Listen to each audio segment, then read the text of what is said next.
Hello and welcome students, I hope you all are well and good. So आप जैसे जानते हैं कि हमने वर्ब की क्लास को कंटिन्यू किया था।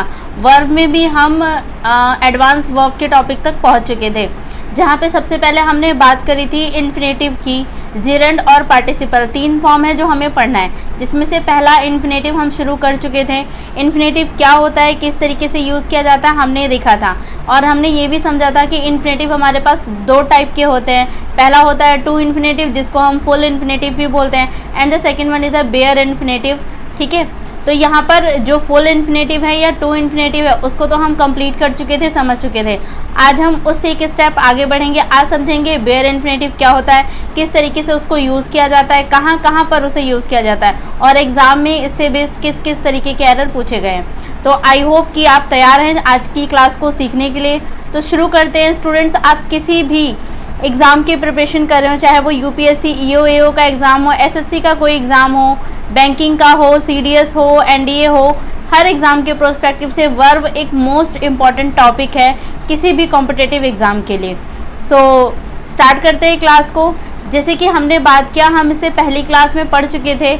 हमने पढ़ा है finite and non finite verb में क्या होता है। फाइनाइट हमने देखा था जो सब्जेक्ट और टेंस के हिसाब से खुद को चेंज करता रहता है। जब बात करते हैं नॉन फाइनाइट टेंस की या वर्ब की, तो ऐसा नॉन फाइनाइट वर्ब जो टेंस और सब्जेक्ट के हिसाब से खुद को चेंज नहीं करता। जो वर्ब है वो सेम रहेगा, कोई फ़र्क नहीं पड़ता उसको कि कौन सा टेंस चल रहा है या सब्जेक्ट सिंगुलर है या प्लूरल है। वर्ब जैसी थी वो वैसी ही रहेगी। तो हम उसे क्या बुक किस कैटेगरी में डालते हैं, नॉन फाइनाइट की कैटेगरी में। ठीक है, इसके अंदर भी हमने देखा था नॉन फाइनाइट तीन तरीके के होते हैं, जिसमें हमने पहला पढ़ा था इन्फिनेटिव, सेकंड हमने पढ़ा था जिरेंड, और थर्ड वन हमने पढ़ा पार्टिसिपल्स। ठीक है, अभी ये दोनों टॉपिक हम डिटेल में और पढ़ेंगे। आज हम बात कर रहे हैं इन्फिनेटिव के बारे में। इन्फिनेटिव में भी हम पढ़ेंगे बेयर इन्फिनेटिव को, क्योंकि टू इन्फिनेटिव हम पिछली क्लास में कर चुके हैं। तो क्योंकि समझाना था, दैट्स वाई थोड़ा सा यहाँ पर एक बार गो थ्रू भी कर लेंगे। तो बात करते हैं इन्फिनेटिव की। जब हम बात करते हैं इन्फिनेटिव की, तो इन्फिनेटिव हमने देखा कि ऐसा वर्ब होता है जिसे हम टू प्लस वर्ब की फर्स्ट फॉर्म या सिर्फ वर्ब की फर्स्ट फॉर्म को कहते हैं। जब इसे यूज़ करते हैं तो उसके लिए हम इन्फिनेटिव कहते हैं। ठीक है, यहाँ पे याद क्या रखना है, जैसे हम जानते हैं वर्ब की हमारे पास अलग अलग फॉर्म्स होती है, तो हमें इन्फिनेटिव की ज़रूरत ही क्यों पड़ी। जैसे कि इसमें नॉन फाइनाइट में आप जानते हैं कि वर्ब का ऐसा फॉर्म होता है जो टेंस और टाइम के हिसाब से या सब्जेक्ट के हिसाब से खुद को चेंज नहीं करता है। तो यहाँ पर इन्फिनेटिव भी क्या करता है, सेम काम करता है। पर हम जानते हैं कि जो वर्ब होता है वो तो अपने सब्जेक्ट के हिसाब से खुद को एडजस्ट करता है। इसीलिए यहाँ पर आप देखेंगे वर्ब से पहले हम क्या यूज़ करते हैं, टू। और ये टू वी, जब हम टू प्लस में वर्ब की फर्स्ट फॉर्म यूज़ करते हैं तो यस, ये दिखने में आपको वर्ब जैसा दिखता है, लेकिन ये हकीकत में जो काम कर रहा होता है वो या तो नाउन का काम करेगा या तो प्रोनाउन का काम करेगा। इसके अलावा एडजेक्टिव और एडवर्ब का भी करता है, पर उसको बाकी बाद में डिटेल में समझेंगे। जब बात करते हैं नाउन या प्रोनाउन बनने की, तो हम जानते हैं कि कोई भी वर्ब या फिर हम बोल सकते हैं उसे नाउन या प्रोनाउन बनने के लिए या तो उसको सब्जेक्ट बनना होगा या तो उसको ऑब्जेक्ट बनना होगा।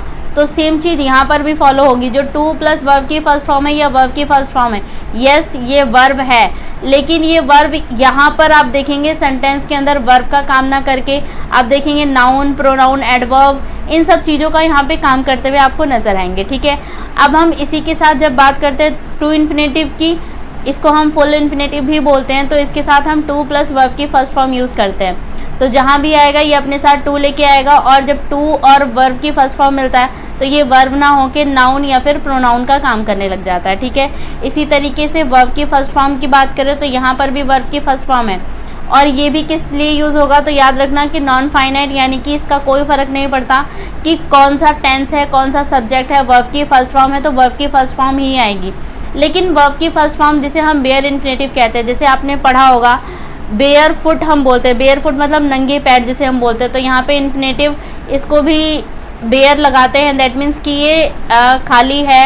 या तो याद रखना है कि इससे पहले टू नहीं लगता, दैट्स वाई हम इसे बेयर इन्फिनेटिव बोलते हैं। ठीक है, अब एग्जाम्पल के फॉर्म में समझते हैं कि दोनों में डिफरेंस क्या आता है। डिफरेंस आई होप कि आपको समझ में आ चुका होगा।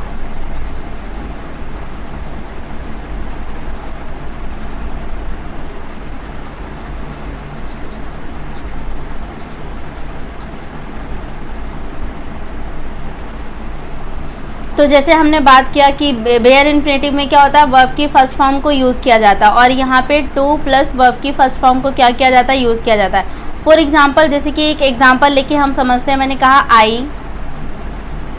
एडवाइज्ड हिम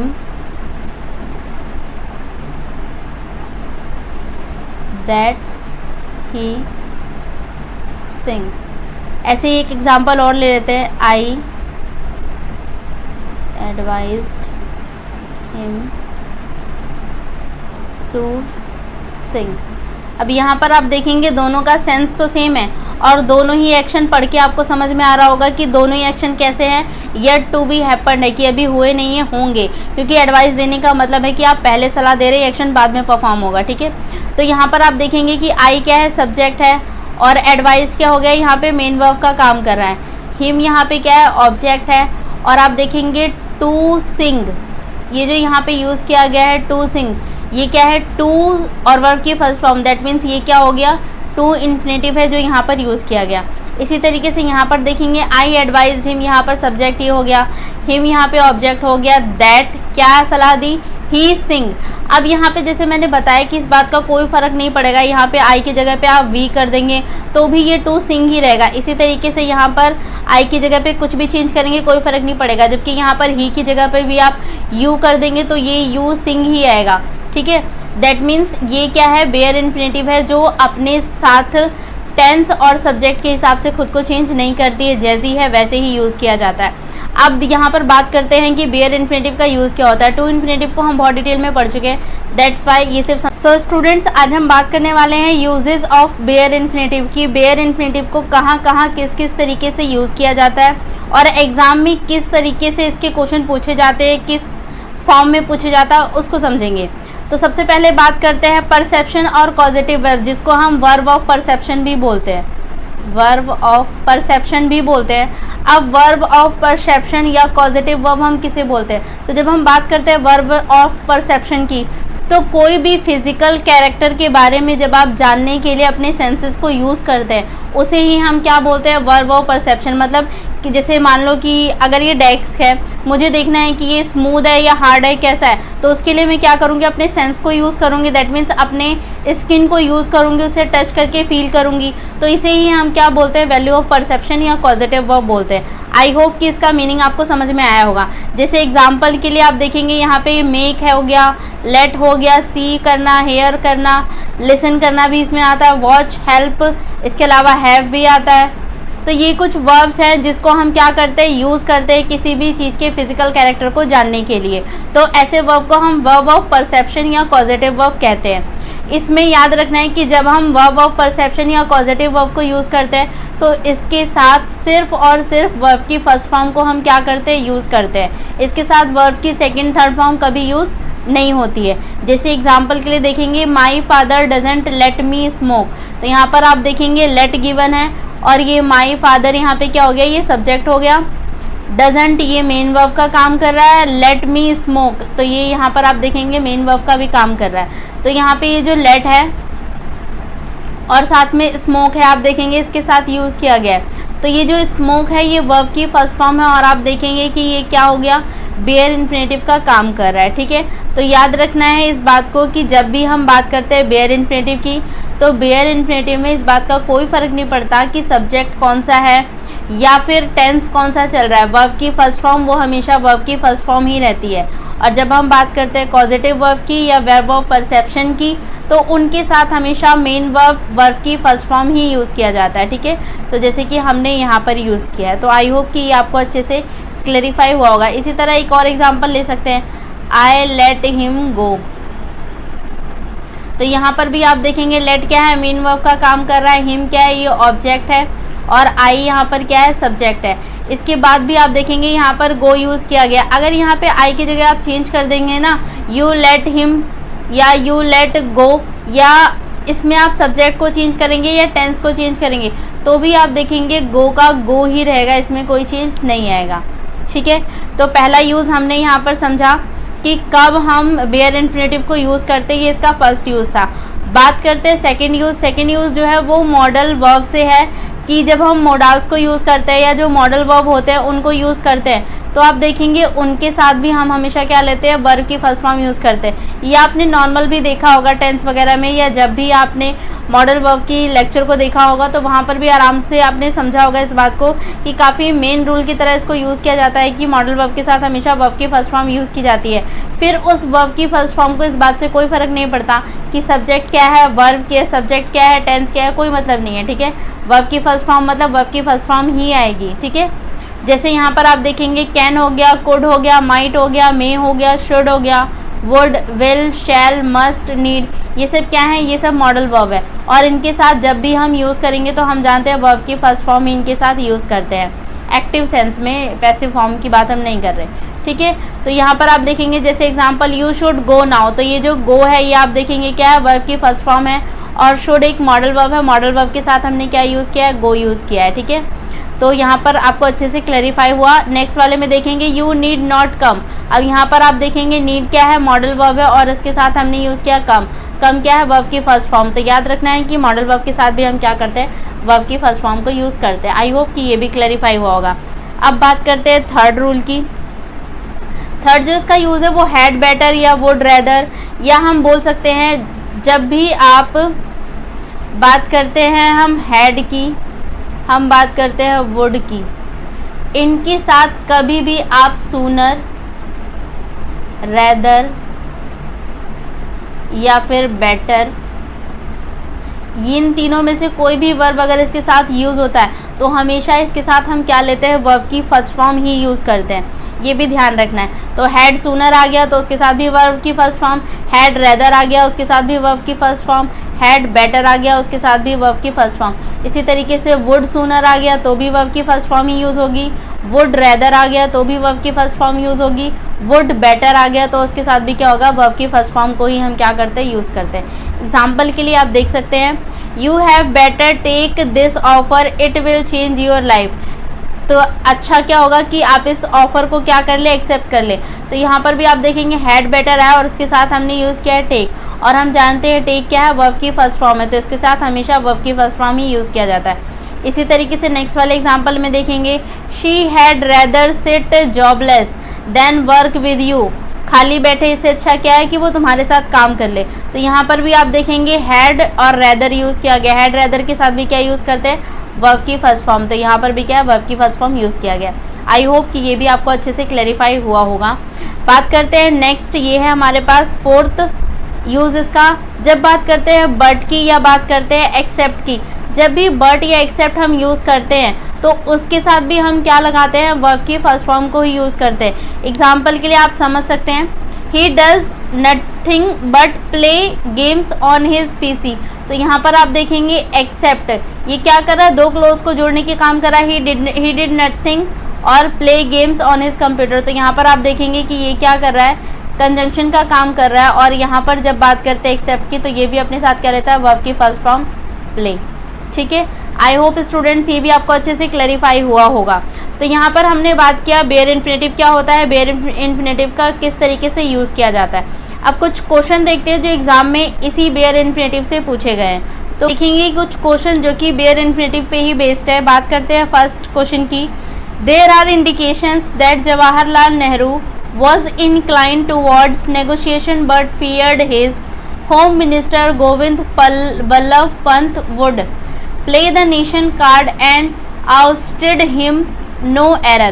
करना क्या है, वीडियो को पॉज करना है, फाइंड करना है कौन से पार्ट में एरर है, देन उसको इम्प्रूव करना है। तो जैसे बात करें पहला वाला जो है, फर्स्ट वाले ऑप्शन में आप देखेंगे गिवन है there are indication that Jawaharlal Nehru, बहुत सारे इंडिकेशन मिले जहाँ Jawaharlal Nehru was inclined toward negotiation but feared his, कि वो क्या हो रहे थे, उनका झुकाव था किसकी तरफ, नेगोशिएशन की तरफ, पर वो डर रहे थे किससे, होम मिनिस्टर गोविंद बल्लभ पंत, उन्हें डर लग रहा था किससे, गोविंद बल्लभ पंत से जो कि होम मिनिस्टर थे।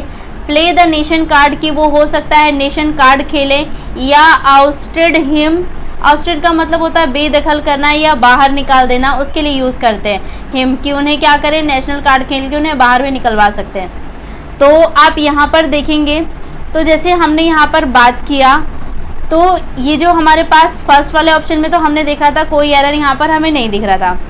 सेकंड वाले ऑप्शन की अगर हम बात करें तो यहाँ पर आप देखेंगे was incline toward negotiation but feared his, नहीं, तो यहाँ पर भी कोई ऑप्शन नहीं है। और अगर यहाँ पर आप देखेंगे सी वाले ऑप्शन में, तो आप देखेंगे यहाँ पे वुड यूज़ किया गया है, और वुड के बाद हम जानते हैं क्या आना चाहिए, वर्ब की फर्स्ट फॉर्म। तो यस, वर्ब की फर्स्ट फॉर्म यहाँ पे यूज़ किया गया है, प्ले। ठीक है, इसके बाद आगे देखते हैं। तो आप देखेंगे जैसे हम बात करते हैं पैरेललिज्म की, ग्रामर के अंदर पैरेललिज्म का रूल हमें क्या कहता है कि दो कोई क्लॉज अगर एक साथ है, या कोई भी दो वर्ब हम बोल सकते हैं या फ्रेजेस एक साथ अगर आ रहे हैं, तो वहाँ पर हम देखते हैं कि उनका जो वर्ब होगा और अगले वाले का जो वर्ब होगा उनमें क्या होना चाहिए, सिमिलैरिटी होना चाहिए।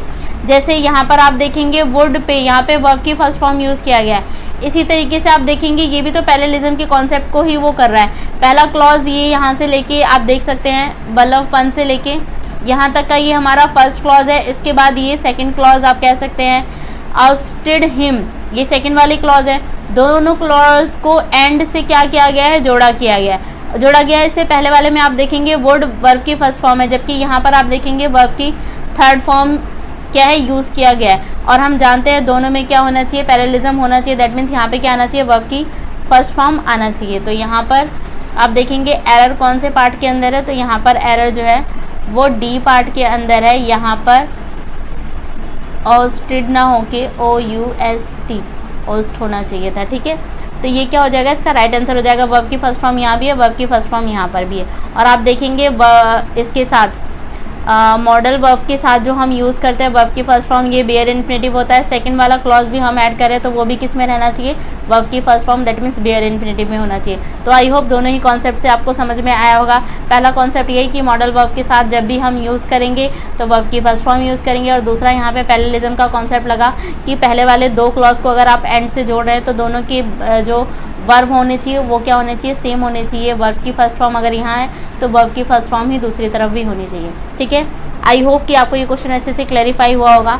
मूव करते हैं नेक्स्ट क्वेश्चन की तरफ। नेक्स्ट क्वेश्चन हमें गिवन है, as a police officer I would rather to come home my family safe than end up injured and begin transported to an emergency room और mortgage, no error. अब यहाँ पे आप देखेंगे जैसे हमने बात किया वुड रेदर की, तो यहाँ पर आप देखेंगे वुड रेदर यूज़ किया गया, और हमने बात किया था कि अगर वुड आता है या फिर हैड आता है, दोनों के बाद या तो रेदर आ जाए, या तो सूनर आ जाए, या फिर बेटर आ जाए।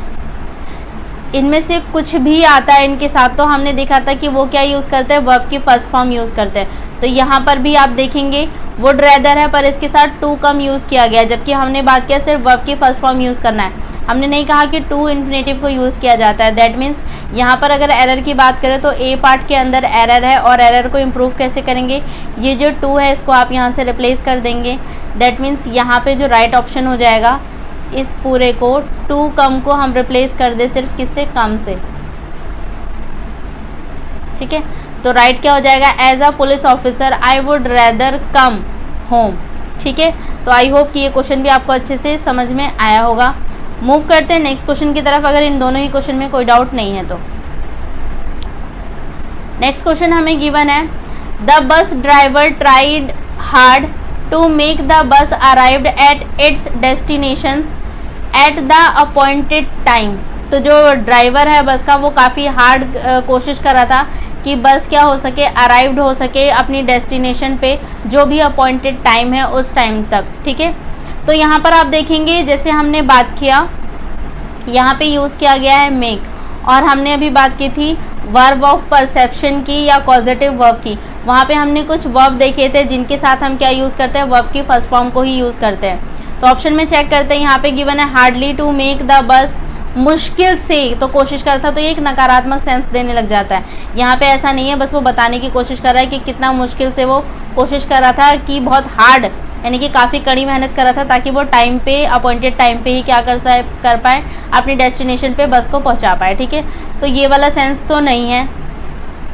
नेक्स्ट आप देखेंगे बी गिवन है hard to make the bus arrive at it's.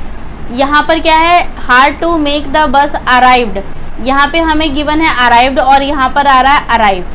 तो देखिए बाकी सब तो ठीक है। अभी हमने बात किया कि जब मेक आता है तो मेक के साथ क्या यूज़ होगा, वर्ब की फर्स्ट फॉर्म ही यूज़ होगी, जबकि यहाँ पर क्या है, वर्ब की थर्ड फॉर्म यूज़ किया गया है। तो यहाँ यस ये तो रॉन्ग है, ये हम समझ पा रहे हैं। तो डी वाला ऑप्शन तो नहीं होगा नो इम्प्रूवमेंट का, और हार्डली वाला सेंस भी नहीं मिल रहा क्योंकि ये कोई नकारात्मक सेंस हमें नहीं दे रहा, तो ये भी नहीं होगा। तो आपके पास बचा क्या, ऑप्शन बी ही आपका क्या हो जाएगा, राइट आंसर हो जाएगा। तो आई होप कि ये क्वेश्चन भी आपको अच्छे से क्लैरिफाई हुआ। तो इसका राइट आंसर क्या हो जाएगा, the bus driver try hard to make the bus arrive at its destination at the appointed time. ठीक है, आई होप स्टूडेंट्स की अच्छे से समझ में आया होगा बेयर इन्फिनेटिव क्या होता है, किस तरीके से क्या क्या इसके अलग अलग यूजेस हैं, और एग्जाम में किस तरीके से क्वेश्चन पूछे गए हैं वो भी हम यहाँ पे कर चुके हैं। तो आज की क्लास को यहीं पे वाइंड अप करेंगे। Thank you so much.